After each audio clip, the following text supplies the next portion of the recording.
Hello, my name is Jimmy, and this is the 2023 Volvo V60 Cross Country. One of the few station wagons that's left. The only true competitor to this would be the A4 All-Road, and that's really it. As equipped here is 72,425 Canadian dollars. A base V60 Cross Country that comes in at 53,500. So yeah, this definitely has all the options, all the bells and whistles that you really want on your Volvo. But let's go through everything that you need to know, starting with the looks. For 2023, there's been small revisions, but really it's basically the same. You got your Thor's headlamps on the front, the Volvo grille right in the center, and LED fog lamps. Because it is a cross country, you do have a lifted ride height. At 8.1 inches, it's not too bad in terms of overall ground clearance. On the side here, we do have 18-inch wheels. They go up to 20s, and generally it should come with 20s, I think, anyways. But because this is on winter tires, they put 18s on it. I do like the cross-country silver stripe on the bottom. That kind of reminds me of an Audi. You do get proximity door locks on the front and the rear doors. Thank you, Volvo, for thinking of families. And then around back, we do have the roof spoiler, the beautiful LED tail lamps, and that's really it. It's a very elegant wagon package, although it's kind of classified as an SUV because of that ride height. But really, it's a lifted wagon. And because of that, you actually get pretty good space within the trunk. At 18.3 cubic feet, it's definitely sizable. And if needed, you can fold down those rear seats. 60/40, you do get a pass-through in the center, and then you get 60.5 cubic feet, which is actually quite a bit. Underneath the load floor, that's where you find your compact spare. That's really it though. But let's head into the cabin here. Space in the back is pretty good. I'm 5'11" and headroom is good. Legroom is also good. I'm pretty comfortable back here. And I love the color of these seats. This caramel, absolutely perfect. I have heated seats back here and my own ventilation control. As said, this is like the ultimate trim. So I got everything that I need, along with 2 USB-C ports. There's a center armrest and integrated cup holders. Superbly comfortable back here. If you're thinking of carrying children in here, you'll be happy to know there's 2 sets of lower anchors, one on the driver's side and one on the passenger side. Very easy to get access to. As for upper anchors, there's 3 behind the bench here. In terms of fitting child seats, well, on the driver's side here, I have a Collect Ling infant seat that fits perfectly. The door open isn't like a full 90 degrees. However, it's sufficient for putting this infant carrier in. On the passenger side here, here's a Collect Finf.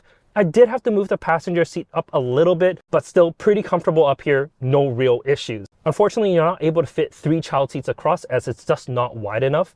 However, if you step up to the XC90, for example, that certainly is. So there's that. But let's head up to the front seats. All right, as for the front seats of the V60, superbly comfortable. This does have the optional massaging seats as well. So I got heated, cooled, and massaging seats. Perfect. They're not like the best massaging seats, but they're definitely not the worst. Give it like a solid 7.5, 8 out of 10 in terms of how it massages you. But the seats themselves are superbly comfortable. They're nice and soft. They're just excellent Volvo seats. In front of me, your typical Volvo steering wheel. You got your buttons that you need. It's very, very normal here. And behind that, you got your full digital cluster.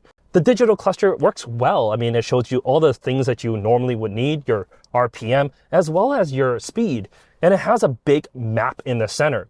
The only thing is, if you're using Apple CarPlay and using Apple Maps or even Google Maps or Waze, that won't translate to, well, your digital cluster. You can only use the maps on the cluster if you're using the Google Maps that's integrated within the car.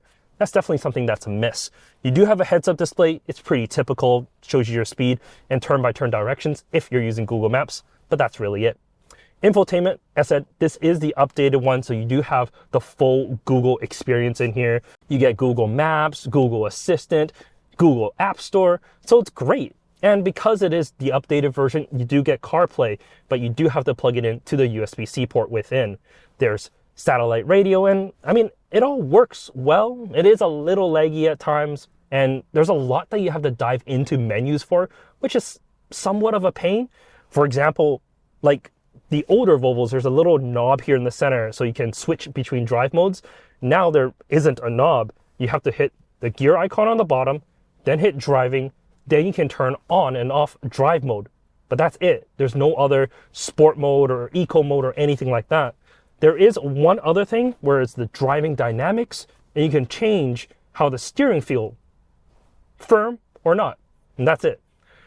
Personally, I just left it on normal because a firm steering wheel doesn't really do anything other than just makes it harder to steer. It doesn't, increase the feel or anything like that.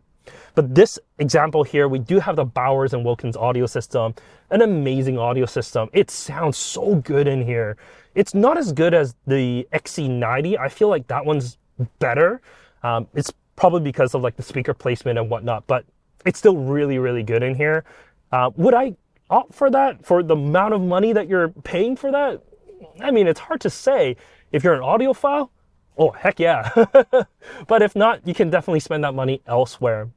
Underneath the hood of this specific V60 and all V60s here in North America, you only have one engine choice, the B5. It's a 2-liter turbo with a mild hybrid system. Total, it makes 247 horsepower and 258 pound-feet of torque. Mated to that is an 8-speed automatic and a Haldex all-wheel drive system. And all of that translates to a 0 to 60 in about 7 seconds. If I boot it, it's not bad. I mean, acceleration is definitely there. However, it's definitely not the quickest. The A4 all-road is faster than this. This is more, well, it's a more Volvo way of doing things. Safety in mind first. The Haldex system, yes, it's able to send 50% of the power to the rear. But even with all the snow that's around, don't really get the feeling that this wants to rotate. And you dive into the menu, there's no way to turn off stability control. Just doesn't have that option. Older Volvos, there was an ESC sport mode at least where you're able to have a little bit more fun. But these, with the Google integration, it's just nothing.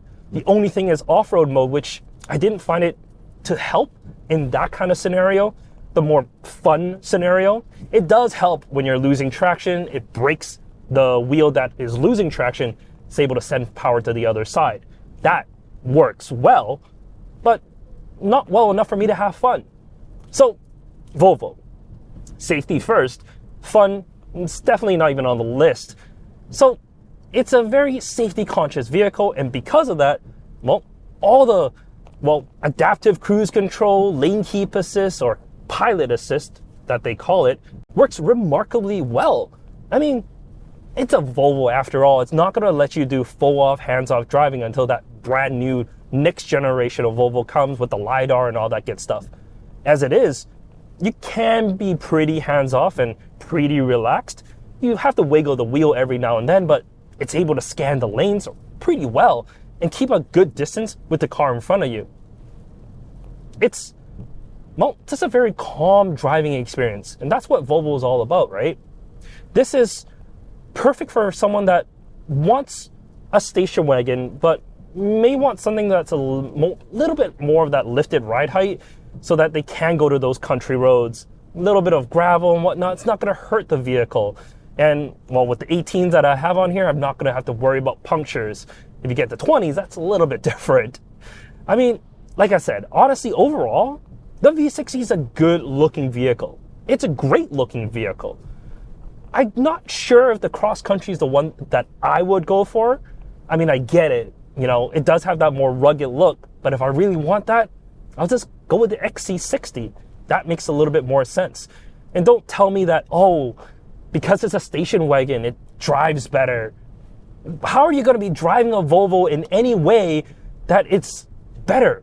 You're not taking these to curvy mountain roads and you're like, oh yeah, the handling in this is, 10% better than an XC60.